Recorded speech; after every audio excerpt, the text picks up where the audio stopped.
ત્યારે પોલીસે પથ્થરમારો કરનાર 12 આરોપીની ધરપકડ કરી લીધી છે।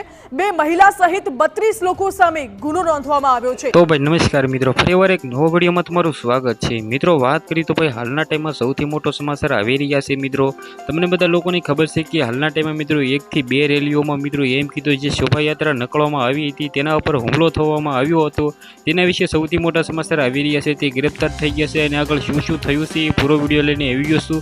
તો ભાઈ જલ્દીથી ચેનલમાં નવા છો તો સબસ્ક્રાઇબ કરવાનું ભૂલતા નહીં અને સાથે સાથે એક કમેન્ટ કરી દો જય શ્રી રામ, કારણ કે મિત્રો ગઈકાલે જે મિત્રો મહારેકોર્ડ બની ગયો છે મિત્રો આપણા રામ ભગવાન છે મિત્રો અયોધ્યામાં પધારી ચૂક્યા છે। અને ત્યારબાદ મિત્રો વાત કરી તો હાલના ટાઈમમાં મિત્રો ઘણા બધા મિત્રો મોટા મોટા સમાચાર આવી રહ્યા છે। જેમાં સૌથી પહેલાં તો વાત કરી તો મિત્રો વડોદરામાં એક ગામમાં મિત્રો રેલીમાં મિત્રો એમ કીધું જે હુમલો કરવામાં આવ્યો છે તેમાં મિત્રો 12 થી 13 મહિલા મિત્રો ઉપર ઘાયલ થઈ છે। મિત્રો તેના ઉપર પથ્થરમારો કરવામાં આવ્યો હતો અને જે મિત્રો મસ્જિદ પાસેથી મિત્રો ડીજે વાગતા મિત્રો જે હુમલો થયો છે તેને મિત્રો હાલના ટાઈમમાં 10 થી 12 લોકોને એમ કીધું ગ્રેપ્તાર કરી લેવામાં આવ્યા છે અને હાલના ટાઈમમાં તેના પર મિત્રો કાયદેસર કાર્યવાહી કરવામાં આવી છે। કારણ કે મિત્રો તમને બધા લોકોને ખબર છે કે મિત્રો આપણા હિન્દુ ઉપર મિત્રો આવા લોકો કલંક કરી રહ્યા છે જેથી મિત્રો આપણા હિન્દુ સમાજ મિત્રો બરબાદ થઈ રહ્યો છે।